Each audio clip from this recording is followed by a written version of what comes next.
नमस्कार दोस्तों। कार्तिक माह के शुक्ल पक्ष की षष्ठी तिथि को छठ पूजा होती है। ये पर्व 4 दिन तक चलता है।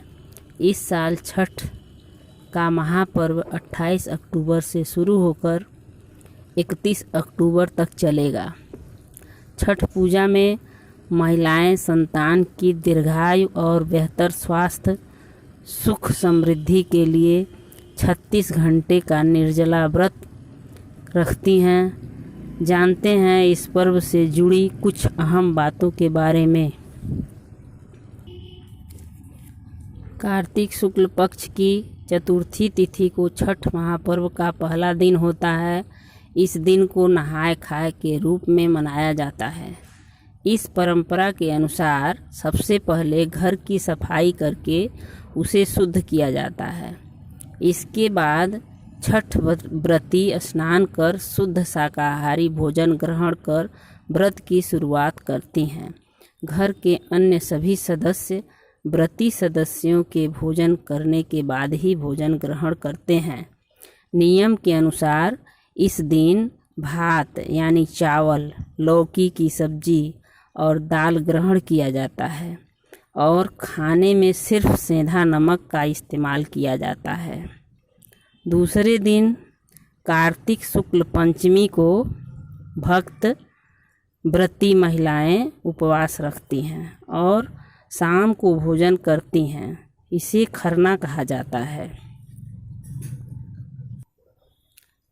खरना के प्रसाद के रूप में गन्ने के रस में बने हुए चावल को खीर के साथ दूध चावल का पिट्ठा और घी चुपड़ी रोटी बनाई जाती है। इसमें नमक या चीनी का उपयोग नहीं किया जाता है। खीर ग्रहण करने के बाद 36 घंटे का व्रत रखा जाता है। खरना तिथि पर तन और मन के शुद्धिकरण पर ध्यान दिया जाता है। कार्तिक शुक्ल पक्ष की षष्ठी तिथि छठ पूजा का मुख्य दिन माना जाता है।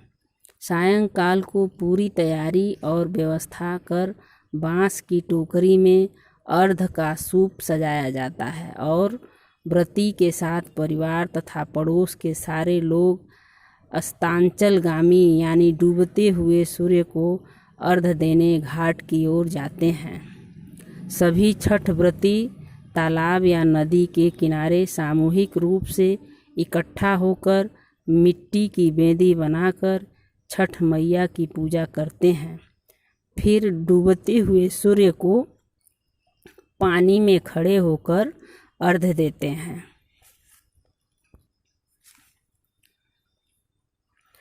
कुछ लोग वहीं घाट पर रात भर जागरण करते हैं, लेकिन ज़्यादातर लोग घर वापस आकर घर में ही रात जागरण करते हैं और सुबह के अर्घ के प्रसाद की तैयारी करते हैं।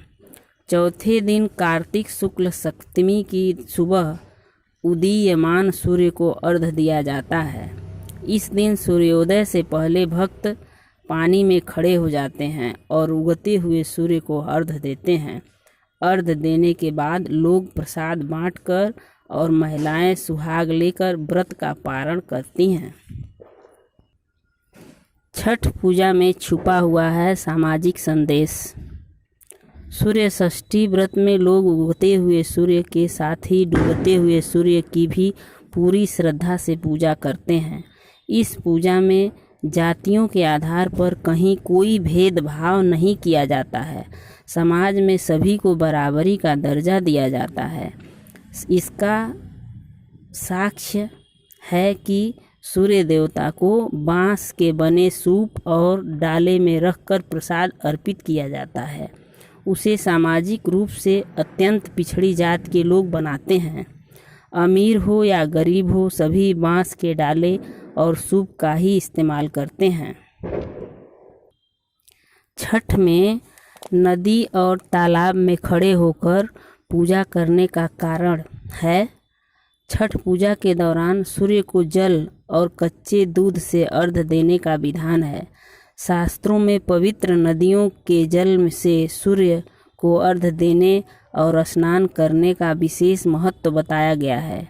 हालांकि यह पूजा किसी भी साफ सुथरी जगह पर की जा सकती है। हमारे शास्त्रों में नदियों को सबसे पवित्र माना गया है।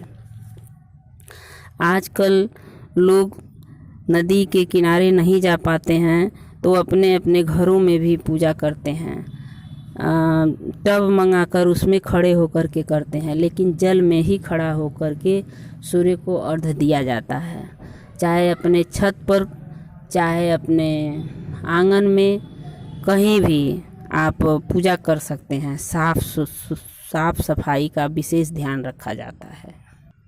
छठ पर्व खगोलीय परिवर्तन भी माना जाता है। सूर्य के प्रकाश के साथ उसकी पराबैंगनी किरण भी चंद्रमा और पृथ्वी पर आती हैं।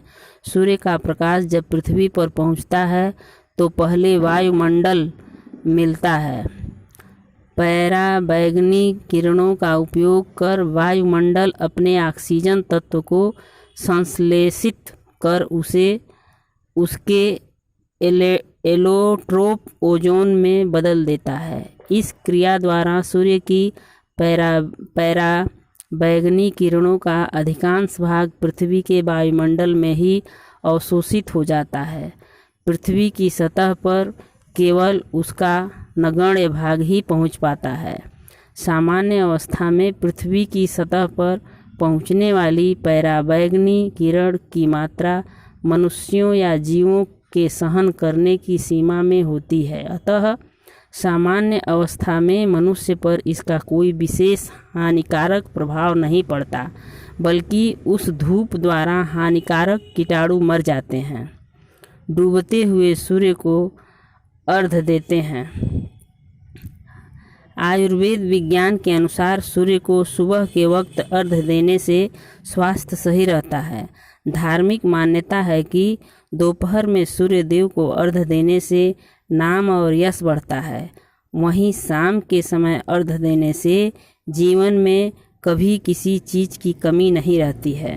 माना जाता है कि भगवान सूर्य शाम के वक्त अपनी दूसरी पत्नी प्रत्यूषा के साथ रहते हैं, जिससे इस समय व्रत रखकर अर्घ्य देने से सुख समृद्धि की प्राप्ति होती है।